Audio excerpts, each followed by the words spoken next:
ചില സ്ഥലങ്ങൾ അവയുടെ സൗന്ദര്യത്തിനോ ചരിത്രത്തിനോ മാത്രമല്ല പേരുകേട്ടത്, അവയെ ചുറ്റിപ്പറ്റിയുള്ള അതുല്യവും നിഗൂഢമായ കഥകൾക്കും പേരുകേട്ടതാണ്. കൃഷി ജീവിതത്തിൻ്റെ നട്ടെല്ലായ ഇന്ത്യയിൽ മഴക്കാലം പലപ്പോഴും കർഷകർക്ക് പ്രതീക്ഷയുടെയും സന്തോഷത്തിൻ്റെയും സമയമാണ്.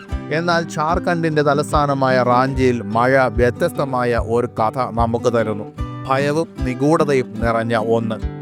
എല്ലാ വർഷവും ആകാശം മേഘാവൃതമായി ഇരുണ്ടുകൂടുമ്പോൾ ശപിക്കപ്പെട്ട രാജാവിൻ്റെ കൊട്ടാരം എന്നറിയപ്പെടുന്ന ഏകദേശം 200 വർഷം പഴക്കമുള്ള ഒരു കോട്ടയിൽ വീണ്ടും വീണ്ടും ഇടിമിന്നലേൽക്കുന്നു. ഇത് തദ്ദേശവാസികളെ ഈ വിചിത്ര പ്രതിഭാസത്തിൽ ആശങ്കകുലരാക്കുകയും അതിലേക്ക് ആകർഷിക്കുകയും ചെയ്യുന്നു, ആ കഥയിലേക്ക് കൊണ്ടുപോവുകയും ചെയ്യുന്നു. ഒരു റിപ്പോർട്ട് അനുസരിച്ച് റാഞ്ചിയിലെ പിത്തോറിയ പോലീസ് അധികാരപരിധിയിലുള്ള റാഞ്ചി പത്രാതു റോഡിൽ സ്ഥിതി ചെയ്യുന്ന പിത്തോറിയ ഗ്രാമത്തിൽ 200 വർഷത്തിലേറെ പഴക്കമുള്ള നിഗൂഢനായ ഒരു രാജാവുണ്ടായിരുന്നു, ജഗ്പാൽ സിംഗ്. അദ്ദേഹത്തിൻ്റെ 100 മുറികളുള്ള ഒരു മനോഹരമായ കൊട്ടാരം അവിടെ ഉണ്ടായിരുന്നു.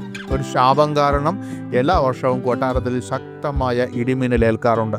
ഇത് ക്രമേണ ഈ മഹത്തായ നിർമ്മിതിയെ നാശത്തിലേക്ക് തള്ളിവിട്ടു. ജഗ്പാൽ സിംഗ് രാജാവിൻ്റെ നിഗൂഢമായ കോട്ട ഇടിമിന്നലേറ്റ് തുടരുകയാണ്. അവശിഷ്ടങ്ങൾ നിറഞ്ഞതാണെങ്കിലും അവയിൽ മഴ പെയ്യുമ്പോഴെല്ലാം ഇടിമിന്നൽ തുടരുകയാണ്. റിപ്പോർട്ട് അനുസരിച്ച് പ്രദേശവാസികളുടെ അഭിപ്രായത്തിൽ രാജാവ് ജഗ്പാൽ സിംഗ് രാജ്യത്തെ ഒറ്റുകൊടുക്കുകയും ബ്രിട്ടീഷ് പട്ടാളക്കാരുടെ പക്ഷം ചേരുകയും ചെയ്തതിലാണ് ഈ ശാപം കൊണ്ട് ഇത് സംഭവിക്കുന്നത്.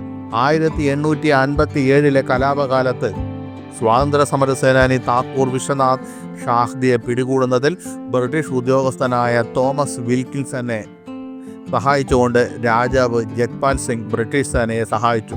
തൽഫലമായി ബ്രിട്ടീഷ് അധികാരികൾ താക്കൂർ വിശ്വനാഥ് ഷാഹ്ദിയെ തൂക്കിക്കൊല്ലാൻ വിധിച്ചു. എന്നിരുന്നാലും വധശിക്ഷയ്ക്ക് മുമ്പ് താക്കൂർ വിശ്വനാഥ് ഷാഹ്ദിയോ രാജാവ് ജഗ്പാൽ സിംഗിനെ വഞ്ചനയ്ക്ക് ശപിച്ചു. അദ്ദേഹത്തിൻ്റെ രാജ്യം വീഴുമെന്നും അദ്ദേഹത്തിൻ്റെ പ്രിയപ്പെട്ട 100 മുറികളുള്ള കൊട്ടാരം നാശത്തിലേക്ക് വീഴുമെന്നും ശപിച്ചു.